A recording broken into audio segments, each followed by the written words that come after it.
Let's return to This Week in America. Here's your host, Rick Bratton. Welcome back, everybody. This Week in America, coast to coast. Thank you for joining us on the program. Everyone remembers spending a day at the beach as a child collecting seashells. But what if those shells were more than just pretty objects? What if those shells could actually tell you something about your hidden thoughts, beliefs, and attitude?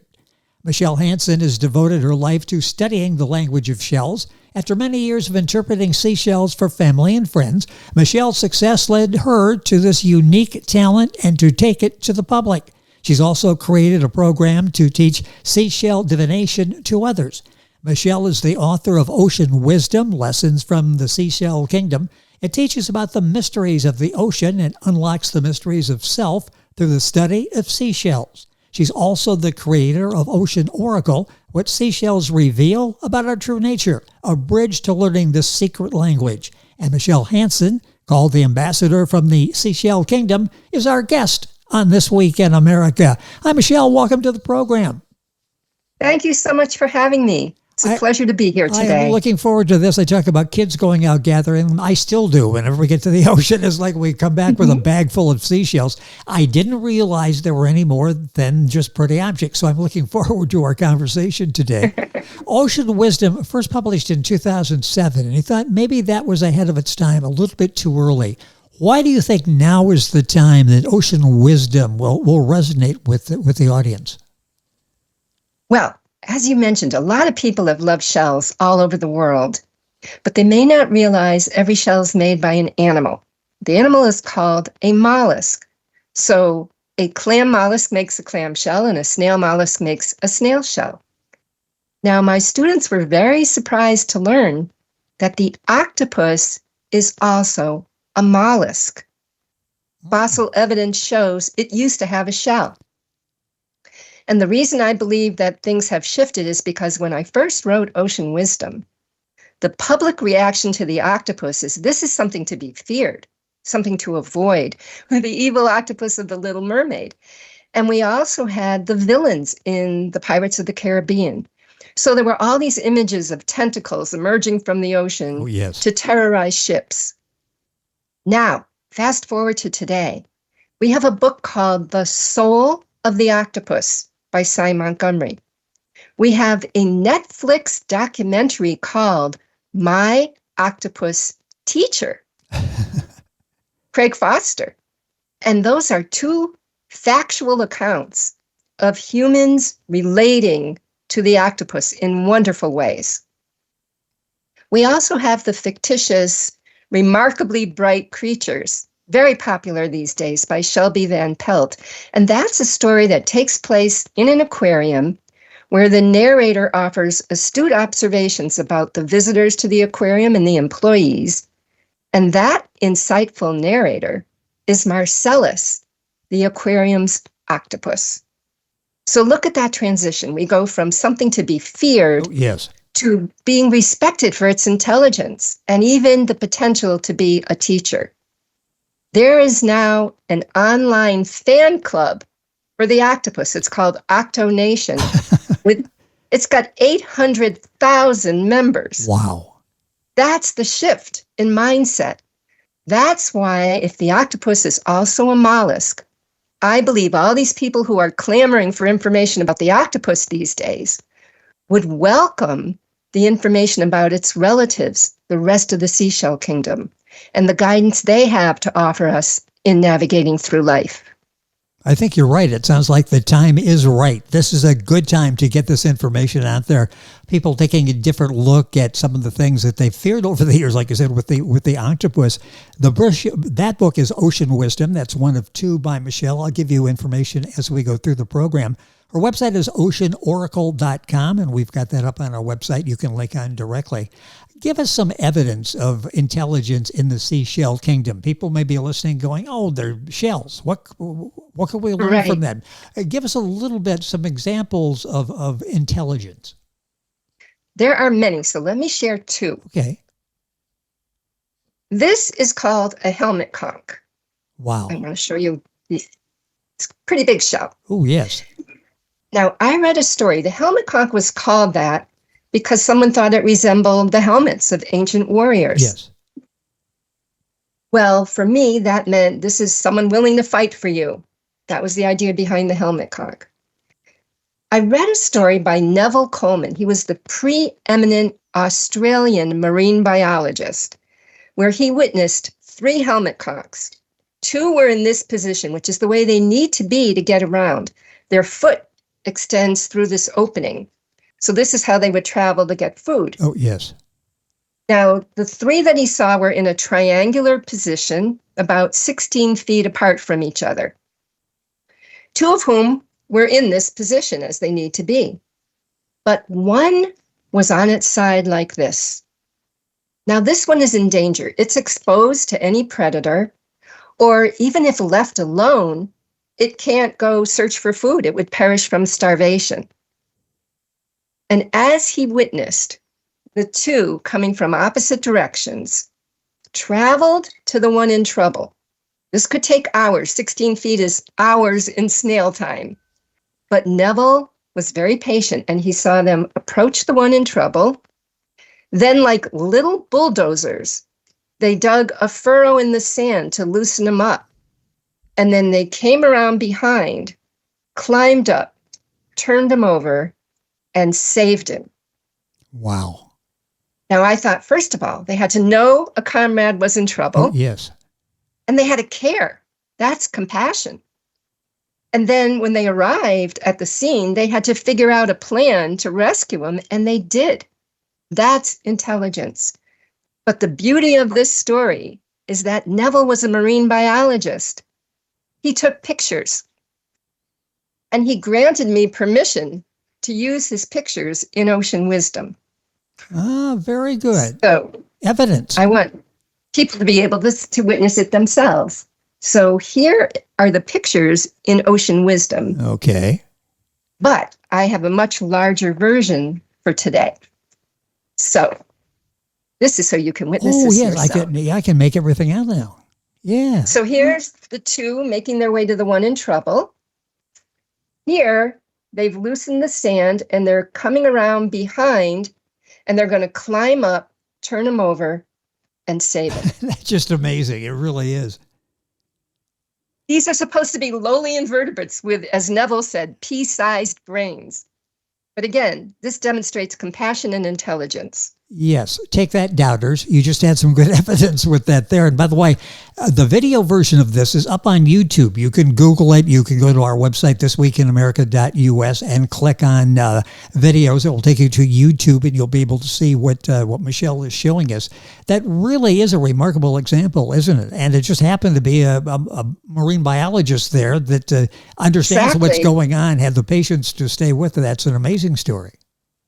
Now, here's another, just to show you more evidence of their intelligence. This is a harp shell. Again, I want you to see the animal. So in this picture, let's see, let me get it so you can see it. Yeah, that one right there. There we go. You can see here are its eyes, here's its breathing tube, and all of this is its foot. So it's got a massive foot, and that's attracting a crab. So the crab is going to be coming after the harp thinking, dinner for weeks, look at all this food. The harp has the ability to detach a little bit of its foot. It's not a huge sacrifice, it'll regrow, but it's like a salamander that can drop its tail. So while the crab is coming after the harp, if it leaves that little morsel of foot, the crab is preoccupied, and the harp could get away.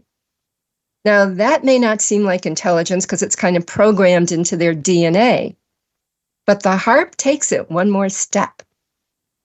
While the crab is munching on that piece of its foot, the harp secretes mucus. Let's see, if you've ever seen a land snail, you might see that trail behind it, that slimy trail. That's to lubricate its path. And depending on what mollusk we're talking about, they use mucus in magical ways. So with the harp, while the crab is delighted to have that little piece of its foot, The harp secretes mucus and it mixes it with sand and it coats the crab.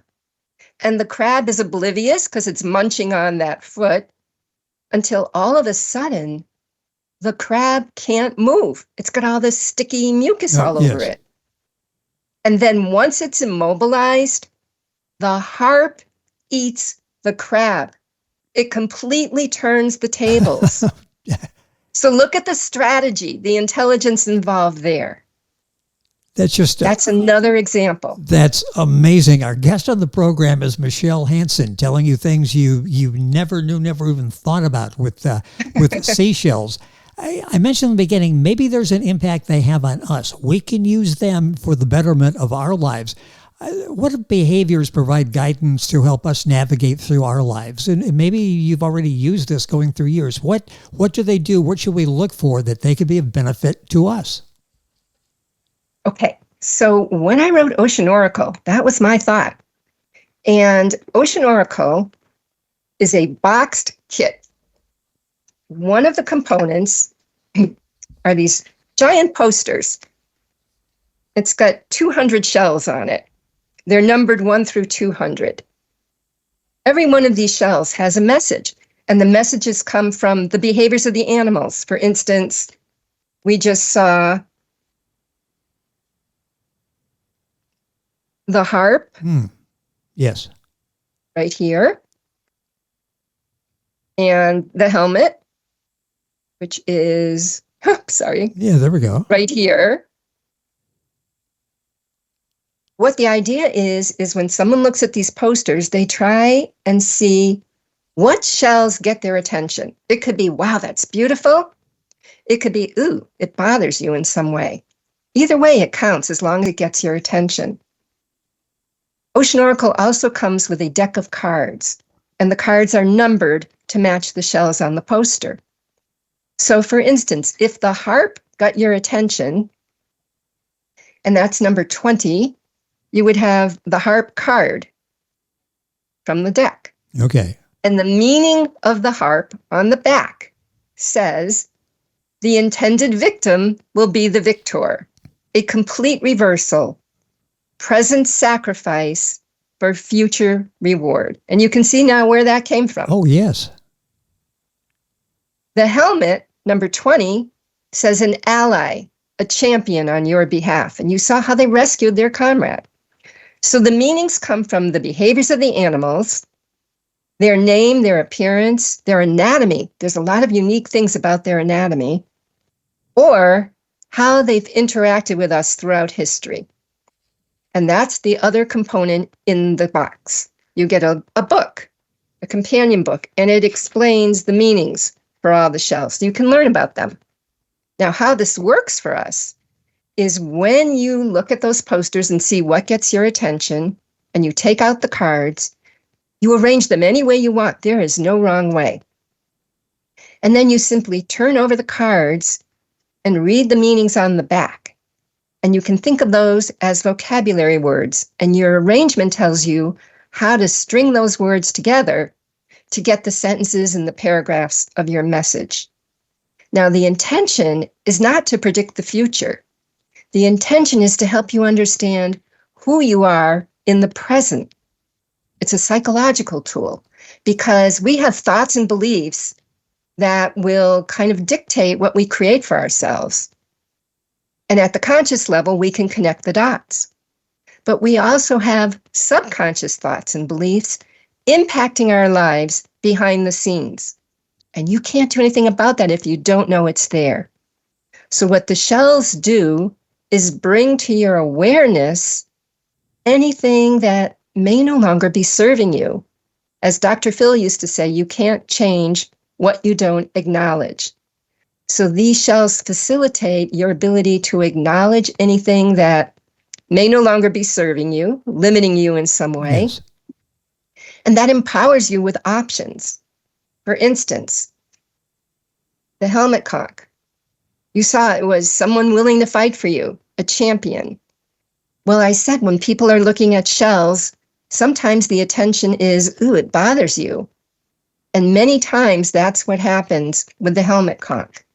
Because if you look at back to ocean wisdom for a moment, you'll see the helmet conch often has people frightened by this giant mouth. It looks menacing to them. Exactly, it does. Now, this is the shell that means someone willing to fight for you. If it's troubling someone, that means someone they thought would be willing to fight for them let them down in a really big way. And that can shatter their ability to trust. So in ocean wisdom, helmet conch is about the lesson of trust, because if you can't trust, it's very hard for you to delegate anything to anyone. That gives them the opportunity to let you down. Also, if anyone asks you to do anything, you immediately comply because you don't want to let anyone else down. So, if you're taking on every task and not delegating anything, eventually your standards may start to suffer. There's only so many hours in the day. But you weren't aware of why you were behaving this way. So helmet conch is saying it might be time to reevaluate your feelings around trust. And maybe you'll see there is someone you can delegate to. If that's the case, then you can spend more time doing the things you desire, and that will lead to a happier life. So the point of the reading is, let me show you what your hidden thoughts are. Is there anything that's not working for you? If so, you have options. And if you change a belief, you will change what you create. That is amazing. And all of this, you'll find more information on Michelle's website. Michelle Hanson, his website is oceanoracle.com. Ocean Oracle, I'm reading people will take the cards and do that individually. They may do it as a group and get some people together and have a conversation, be an interesting conversation as you're going through all of that in a group of people. In all of the research you've done, have you seen ways where they actually have interacted, the seashells interacted with humans throughout history? Okay, so we have vocabulary words. People may not even realize this. The word purple, anyone whose favorite color is purple, you have this shell to thank. Now, I know it doesn't look like it would have anything to do with purple. No. But in ancient Phoenicia, they discovered that the mollusk, the animal that makes this shell, secretes a fluid that when left in the sun transitioned to what we would recognize as the color purple. And the important thing is it would stain cloth and remain in that cloth. So this became one of the earliest dyes in history. The thing is, each animal only secretes a couple of drops. So it would take 1,000 of these just to make enough purple dye for 1 pound of cloth, which was very, very expensive. And only royalty could afford to wear that purple cloth. Now, someone got the bright idea, why wait for the sun? That takes a long time. What if we boil them? That will speed up the process. And they were right, it did. But what they didn't count on is it also released like a horrific odor, so bad they had to locate the vats away from the town to make this dye. And now the person who's wearing the purple cloth has to afford perfume, which was prohibitively expensive in those days. I can imagine, yes. So only royalty could wear purple for a very long time. There's an expression, born to the purple. That means you're of royal lineage. And by the way, Phoenicia means, translated in Greek, land of the purple. So that's one way they've interacted with us in our vocabulary. Here's another shell. And I hope you can see how shiny, how glossy it is. This is called a cowrie. And if you felt the surface, it feels like someone polished it. But no one did. Here's the animal. If you see the white, that is the cowrie animal wrapped around the outside of its shell. That's how it would hang out all day if it were safe and feeding. If it's in danger, each half works its way down and then it tucks in underneath. So the reason that surface is so smooth is because you can see how delicate this tissue is. If there were any scratches or spines, it would tear the animal's body. So the cowrie is constantly laying down new shell material to keep that surface so smooth. Now, on the underside of the cowrie, in ancient Rome, they saw this puckered slit, and they thought that resembled the genital tract of their sows, their female pigs. So they called the shell porcellana shell because that means little pig. Then Marco Polo comes from China, and he's got this glazed pottery they've never seen before, but it looks like their porcellana shell. So they call the pottery porcelain. And if you look in the dictionary under the derivation of the word porcelain, it'll start to talk about the vulva of a sow, and you're going to say, what does that have to do with porcelain? Yeah. It's the connection to the cowrie.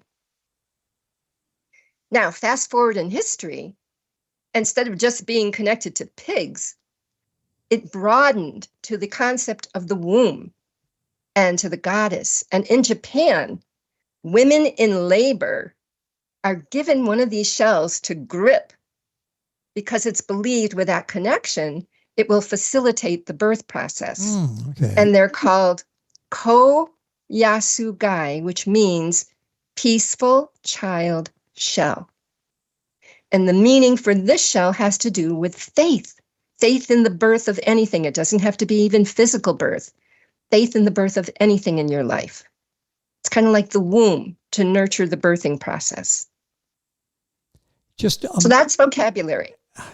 Just amazing information that you have, and obviously years of research in putting this together that are reflected in Michelle's books, Ocean Oracle and Ocean Wisdom. It's just amazing. And you can get all the information at Michelle's website, oceanoracle.com. We have that link at our website. Go to thisweekinamerica.us. Go directly to Michelle's website. Applying that unique behavior, interactions with humans that we were talking about, what are some of the lessons covered in Ocean Wisdom? What are some of the lessons you talk about? Well, there's many, many lessons. We talked about the idea that the harp had to do with sacrifice. Let me show you for 1 second. So here's a ton of shells. All of these have incredible master teachings. There's the harp. They cover topics like judgment, pride, feeling victimization, feeling special. And they have volumes to say about the topic of love. If I were to elaborate on that, and this is another reason why I think this is the right time, people now talk about love language. All the time I hear that. Yes. When I wrote Ocean Wisdom back in the early 2000s, I had never heard of the love languages. But the shells taught me to think of love as an enormous wheel with many, many spokes. And each spoke is a way to give and receive love. So there is a spoke for love as attention, and love as quality time, and love as words of love, and love as generosity, all these different methods. And what happens is people tend to take one spoke, this is the way I experience love, and not notice or not value any of the other spokes. So if I am on the spoke of love is quality time, that means I need you to choose to spend time with me over any other option.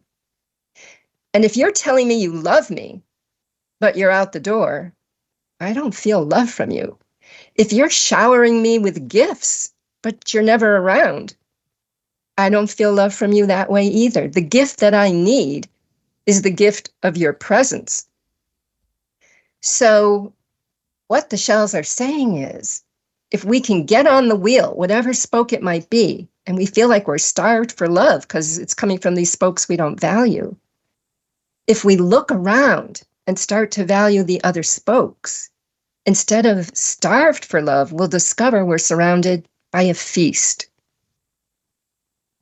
That is the value of looking at that wheel and seeing all the different aspects of love can have equal value in your life.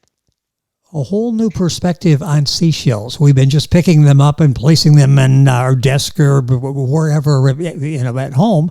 And there are so many stories, and they come to life in Michelle's two books, Ocean Oracle and Ocean Wisdom. Get all the information at our website, oceanoracle.com. Reading Ocean Wisdom, you talk about a connection between seashells and crystals. Not aware of that. Talk about that. Yes. Okay. So there are many people who work with crystals from the mineral kingdom, from the earth element. And they see the benefit for mind, body, and spirit. Yes. Seashells are crystals from the animal kingdom. Every shell is made by an animal. And from the water element. But they're wonderful companions to those other crystals. They also benefit mind, body, and spirit. So in Ocean Wisdom, we discuss the chakras, the energy centers, and how shells can benefit you at the level of each. For instance, we talked about the cowrie, the shell of faith. It's the womb that can nurture you. And therefore, when you're going through these healing processes with the different energy centers, there is a guided meditation, which is the last piece of Ocean Wisdom. Oh, okay, yeah. And that is using these animals that are on the back of the Ocean Wisdom, so that as you walk into the ocean at the level of each chakra, a different being comes to work with you. And the cowrie is the first thing that shows up in order to nurture you through this entire rebirthing process.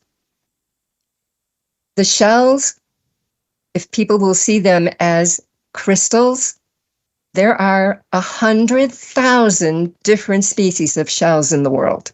They find new ones all the time. So think of all the benefits that are being overlooked with these beings that are so desirous of helping us navigate through life. Well, I wanted to mention the chamber nautilus. Oh, I like that. So we talked about the octopus. This will really show you the connection to the octopus, because this is what the animal looks like. See all the tentacles? Oh, yes. So the chamber nautilus still has a shell. And if you cut the shell in half, you'll see why it's called chamber nautilus. You can see all these chambers. So the animal is living in this final chamber, but it uses these back chambers to fill with fluid, and that's what makes it sink in the ocean. And then there's a notch going through each of these back chambers that allows the animal to send a tube. And therefore, it can send pressurized gas to expel the fluid, and it will rise in the ocean. So altering the volume of gas and fluid, it controls its buoyancy. Now, Jules Verne wrote 20,000 Leagues Under the Sea. People may know about that book. Oh, yes. Captain Nemo's submarine was called the Nautilus. That's why. This is the principle of buoyancy from the Nautilus. There's an atomic submarine called the Nautilus. So that's another way they've interacted with us throughout history, through the science. And very importantly, I wanted to tell you about these. These are cone shells, because anyone who's swimming in the ocean, yes. I want to make sure when you see these that you admire them from afar, because they are deadly. This is called the textile cone. This is the geography cone. In fact, in some books, this is called the cigarette snail, because you just have time to smoke a cigarette before you die. Okay. That's how deadly they are. Wow. But the beauty is these poisons that they inject, their teeth look like little harpoons in a single file. And you wouldn't think a snail could eat a fish, However, if that fish were stunned by these poisons, here you see the cone with its harpoon sticking out. Oh, yes. And here you see the cone, and here's its mouth swallowing a fish. Ah, it's exactly what it's doing. So fish are vertebrates, so are we. There are cases of fatality to humans from these cones. But science discovered if you remove the lethal component, these are cocktails of proteins, these poisons, it turns out they're medicinal. The geography cone, the cigarette snail, what they first learned is if you take out the killing part, then you've got a paralyzing poison that's medicinal for people with tremors because the paralyzing action counteracts the shaking of the tremor. Now, when I wrote Ocean Wisdom, there was a cone called the Magus. And you have to hear about this because the Magus cone, in its cocktail, they all have different cocktails. Scientists were able to find a painkiller 1,000 times more powerful than morphine at killing pain. And it's not addictive. So the amount that you take of morphine keeps increasing as you are trying to get rid of your pain. This is 1,000 times more powerful, and that little amount you take stays the same week after week. Now, it's not something you're going to find in a pharmacy. This was injected into the spine of patients in hospitals who had cancer and AIDS. But the master teaching connected to the cones is judgment, because if we had tried to eradicate these deadly animals, we would have wiped out a pharmacy. Oh, yes. The thing that we're judging as a poison can be a medicine. Amazing. This is just such a fascinating conversation, and we've got a couple of minutes left. I want to go back and sort of recap what we've talked about. Ocean Oracle, it's more like a box set that we talked about. Give us the overview on that again, and all of this information available wherever books are sold or at Michelle's website. As we wrap up, Ocean Oracle, recap for us what all's there, because this is a fun and knowledgeable thing to do. Thank you. Ocean Oracle, first of all, there's posters. There's 2 of these. So you get 200 shells, bird's eye view. When you're using that view to see what gets your attention, there's a card deck of 200 shells. And these are the cards that you'd find in the deck. Once you have your arrangement of the cards, you turn them over, the meanings are on the back. But if you say, why does it mean this? That's where the companion book comes in.